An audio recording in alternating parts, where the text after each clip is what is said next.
इस वीडियो में हम देखेंगे कि जो हमारे पास एसिटाइल कोए है जो कि पायरुवेट की कन्वर्जन हुई है एसिटाइल कोए में, और उसने इंटर होना TCA साइकिल में। ठीक है, कैसे वो इंटर होगा और वो सारे स्टेप्स करके हमारा एनर्जी प्रोवाइड करेगा। एनर्जी हमारे पास रिड्यूसिंग प्रोडक्ट्स ही हमें मिलते हैं, दो हमारे पास NADH मिलते हैं और हमारे पास एक FADH2 और एक हमारे पास GTP मिलता है जो बाद में ATP में कन्वर्ट हो जाता है।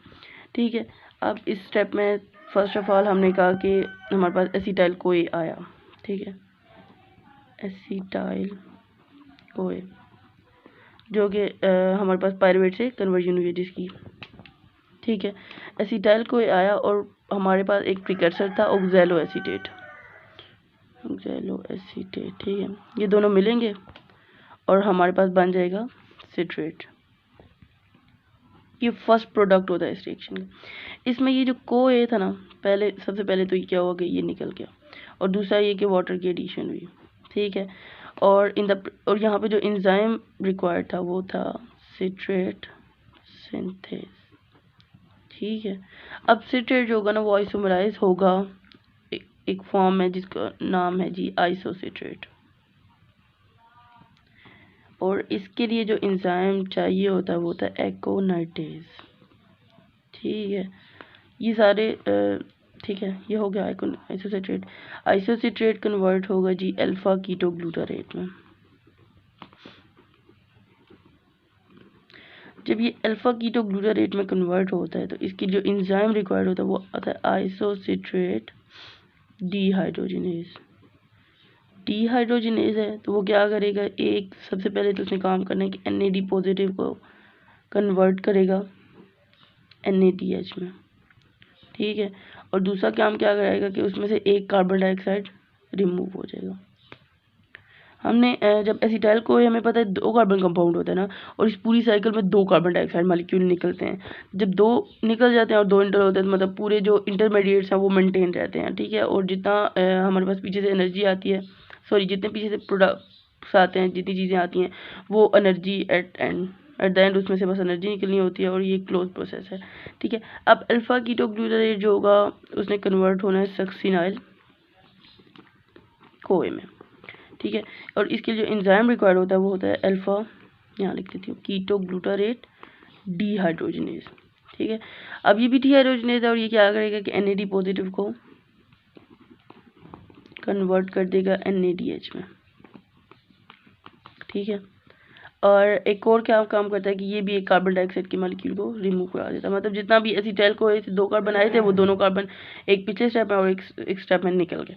अब सक्सिनल को कन्वर्ट होगा सक्सिनेट में नेक्स्ट स्टेप में ना, और ये जब सक्सिनेट में कन्वर्ट होता है तो इसकी जो एंजाइम रिक्वायर होता है वो होता है सक्सिनेट थायोकाइनेज। ठीक है, ये जो स्टेप होता है ना इसमें हमारे पास क्या होता है कि एक GTP का मॉलिक्यूल GTP में कन्वर्ट हो जाता है। ठीक है, और वो GTP हमें पता है बाद में क्या करेगा कि वो ATP के मॉलिक्यूल को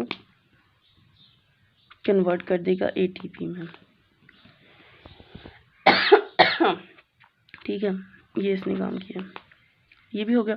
और एक और बात मैं पीछे बताना भूल गई थी कि यहाँ पे एक CoA की एंट्री होती है इस रिएक्शन में। ठीक है, अब सक्सिनेट बन गया, सक्सिनेट आगे क्या होगा कि फ्यूमारेट में कन्वर्ट होगा।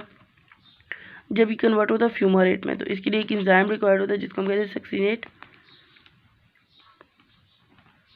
डीहाइड्रोजिनेज।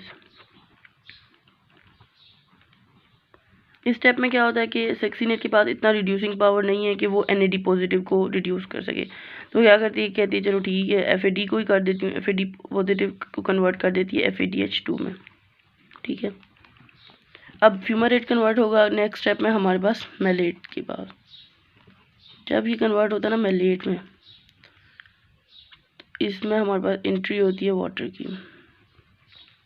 ठीक है, और नेक्स्ट स्टेप में क्या होगा कि मैलेट हमारे पास ऑक्सैलो एसीटेट में जो कि इस साइकिल का प्रीकर्सर था उसमें कन्वर्ट हो गया, और इस स्टेप में जो एंजाइम रिक्वायर्ड होता है वो होता है जी मैलेट डीहाइड्रोजिनेज। सही हो गया, और डीहाइड्रोजिनेज है वही बात आ गई कि NAD पॉजिटिव को कन्वर्ट कर देगा NADH+H में। पिछले स्टेप का मैंने एंजाइम नहीं लिखा जो कि है फ्यूमारेज। सही होगा। अब मैं बताती हूँ कि जैसे मैंने पहले शुरू में कहा था कि इसमें 3 हमारे पास NADH बनते हैं।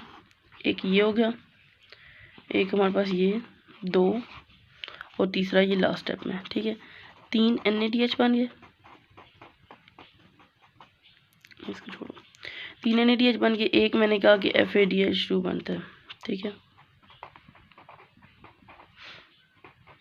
ठीक है, एक इससे जी ATP मिल रही है, 1 ATP, ये सारा बन गया।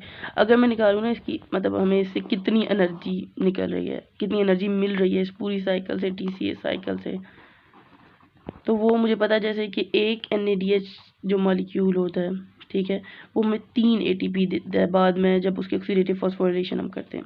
ठीक है, वो तो स्टेप होगा ना बाद में जब ऑक्सीडेटिव फॉस्फोराइलेशन होगी। तो एट द एंड 3 अगर हैं तो वो हमारे पास 9 ATP बनाएंगे। ठीक है, और जो एक FADH का मॉलिक्यूल होता है वो 2 ATP के मॉलिक्यूल बनाता है। ठीक है, और एक ये हो गया 9, 10, 11, 12, मतलब इसका नेट प्रोडक्ट हमें पे कितना मिला, 12 ATP के मॉलिक्यूल पर TCA साइकिल। और जब हमारे पास एक ग्लूकोज का मॉलिक्यूल 2 पायरुवेट में कन्वर्ट होता है ना, मतलब ये 2 दफ़ा TCA साइकिल होगी, तो पूरा जो एक ग्लूकोज होता है, सॉरी एक ग्लूकोज होता है, वो कन्वर्ट इस साइकिल के थ्रू हमें कितना देता है, 24 ATP की मॉलिक्यूल्स। ठीक हो गया। और अगर मैं पूरा अगर एक ग्लूकोज की एनर्जी निकालूं, वो तो ये जो 24 ATP मैंने गए हैं वो तो इस साइकिल के ज़रिए हमें मिले ना। अगर मैं पूरी एनर्जी बताऊं तो हमें पता है कि ग्लाइकोलिसिस